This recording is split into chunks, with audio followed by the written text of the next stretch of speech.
Hi, I'm Diane. This is Epic Conversations. Thanks for joining us. Today we have Austin Brown, again joining us on the set. He has his own business, him and his wife, called AB Construction Inc., local business in Colorado Springs. And Austin is a successful business owner for 16 years, so he has some things he's going to tell us today about how or what the purpose is for business. So Austin, share what, last time you shared about the wrong motivations for starting a business, Right. and now this time we're going to say what is the purpose of a business?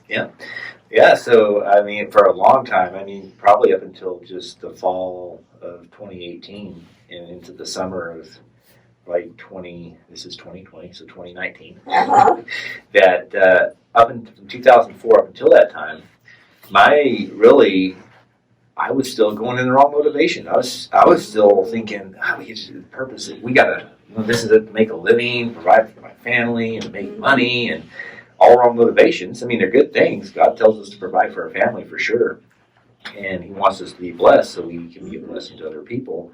So all that's good. It was still, still not the purpose for business. And one book that really turned my perspective on that it's called Business Secrets from the Bible, and written by a Jewish rabbi named Daniel Lapin. He also wrote a book, Thou Shalt Prosper, and I would recommend reading both before, I say that, before you go into business, because I wish I would have done that before I went into business.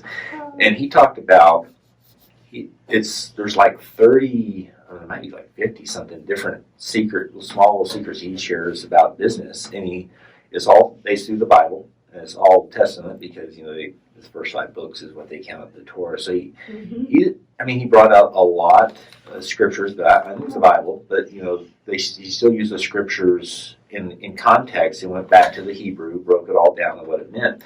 And when he said that the purpose of business is to serve others, and the scripture came to mind in Matthew, I think it's 28, or Matthew chapter 20, verse 28, which says, "The Son of Man came not to be ministered unto, but to minister." And really that word minister means to serve. To serve. Yeah.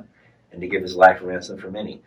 And this man who wrote this book, he said that, if a lot of people, and here's another thing that he shared, okay. I didn't think about this, but he said, a lot of people have a wrong conception of business. He said, he brought out, if you are trading your time for compensation, you're in business. A lot of people think business, I'm gonna, I have my own business name. I'm working for myself. I don't have anybody over me. But he brought business like person at a grocery store, stocking shelves. He's like, if you're trading your time stocking shelves, and you're working for like a major grocery chain, Walmart or something like that, and they pay you money, you're in business, called You Inc. Because really you are what his purpose of business was, right? Was serving people. A lot of people don't, a lot of people, I think that when we get into, a job or a business, we have a tendency to, especially if you do it for a long period of time, that you have a tendency to kind of downplay what you're doing. So if you're, I think the tendency for a lot of people is, if they're, let's say, putting food on shelves, okay, well, this is just, and they just try, they do it, but even as a Christian, you can. God tells us whatever we do with our might, right? But I think if you do that, you have a tendency to kind of downplay what you're doing. Like I'm only doing this, right. And this isn't boring, right? Yeah, this isn't important. It's not important, right? Because I'm just putting a can on a shelf. Right. How big is that? Yeah, exactly. And I think we've all experienced recently how important it is to put food on the shelf. Yes. If nobody did it, guess what? You've been shopping lately? I remember I went to the store recently, where the whole COVID thing. I know. There's nothing on the shelf. Okay. How important is that job now, right? That's right. So that's a good point. they are in business because they're serving people. Right? Yeah. I like that they're in business because they're serving people. Yeah, and what I mean, even if you're, an employee and don't own your own business, you are in business because the whole purpose, the purpose of business is to serve others. And I think you really to keep that. Like I said, I didn't learn that until like 2018, 2019 when I read that book. I had that disconnect. And for a couple of years, I remember I went to Charis Bible College, graduated there in my third year, 2016. And that's when we met. Yeah. And so I remember I did the third year leadership class, and it was kind of like a ministry business hybrid type of thing. It was the first year they did it. Okay. And I remember we had classes with Paul Milligan, a very successful businessman. Yes. Multiple corporations, thousands of employees, multi-million-dollar corporations. So a very, very knowledgeable businessman. And I remember sitting here, and we had I was fortunate enough to hear him teach. And I remember him saying this was before I read this book. It's like if your business idea, because he's over to business school, to get that going, and it's not to bless others, I don't want to hear your business plan. Wow, that's pretty bold. Yeah. And so now here's what I thought. I'm in the wrong business. I need to get out because, see, I fell into the trap that what I was doing wasn't blessing people. Oh. Okay.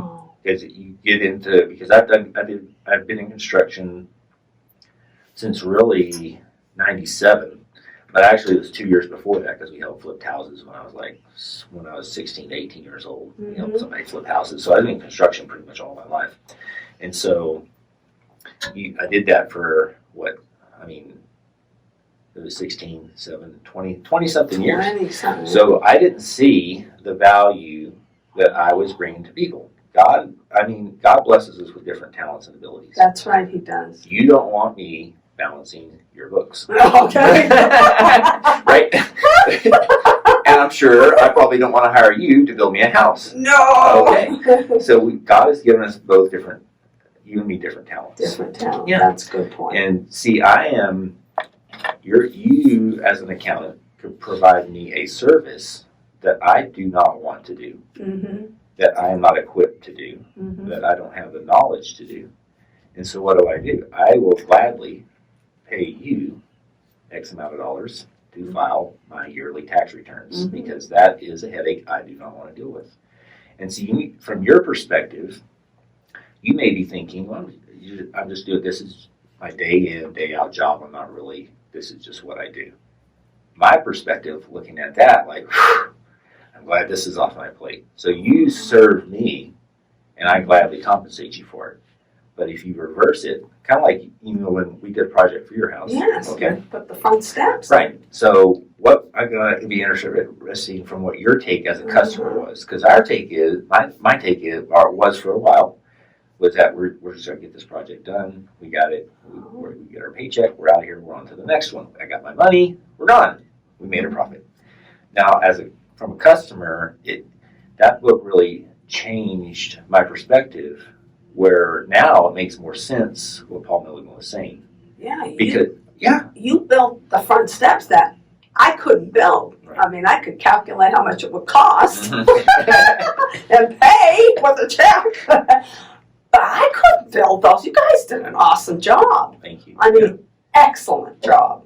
So you're right. That was a blessing to me and John. It's like, praise God, we got steps. Yeah. And see, for years, I think that's where my disconnect was. One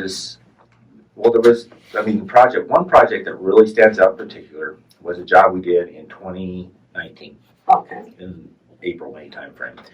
And it was a kitchen remodel. Oh, and okay. Well, we maybe need that one too. Go ahead. So this lady had been saving. Okay, she was a teacher as well. And she'd been saving for like 15, 20 years to get to her dream kitchen. Okay. And so we did work for her sister, and we came in and we remodeled her kitchen. And when she was done, when we finished that project, she told us, so like she sits in her bed and dreams at night how awesome this is. And that change, that was one of the, I can really point back to that, and how that really changed my perspective, that we are really bringing something to the of value to people. Yeah. Because you can fall, I fell into that trap. Well, it's just construction. I always do this day in, day out. But I mean, this changed this lady's life. Okay, I mean, she's sitting there drinking. I mean, this was something really life changing for her, and we did that. And that was on your mission. Your mission statement lines up with that. You want to read that mission statement? Because that is powerful. There's a lot in there. Yeah. So this happened in 2019, last year, the fall. So we revamped some things. That's when we changed it to A-B construction, because my partner was no longer with us. So we thought, who's A-N? Who's the N person? So it worked out pretty good, because Austin Brown said, hey, A-B works. So that was, Constructions Inc. we had it planned all the way 16 years ago. Wow. Well, no, we didn't, but Yes. I mean. I got it. So our mission is to enrich our clients' lives by striving to provide a pleasurable experience while making their space a better place, turning a dream into reality. Oh. Because that's something, and that helps me, because you've got to have a purpose and a mission of what you're doing. Because I think if you don't, you're going to fall into that trap of the day in, day out process. Another deck, another basement, another kitchen, another bathroom, and we're gone. But no, it's more than that. Because while we do hundreds of them, that to that one particular person, they saved. It's their hard-earned money. It's something that they wanted, they dreamed about, they thought about, and we provided that for them. So yes, we did provide a certain, and that really helped. That's really helped me. And I always say this, that when I really grasped the concept of the purpose of business, that it's not to see how much money I can make. It's not just to provide for me and my family, like my four no more, and, you know, but it is to turn to bless somebody else. And then it is amazing. I don't think it's a coincidence. That was in the fall of last year. Since then, I mean, business has absolutely exploded. And I've heard people say, certain ministers said, I'm not looking for money, money's looking for me. I didn't understand that. How does that work? And then Billy Epperhart used this statement, says, money is attracted and not pursued.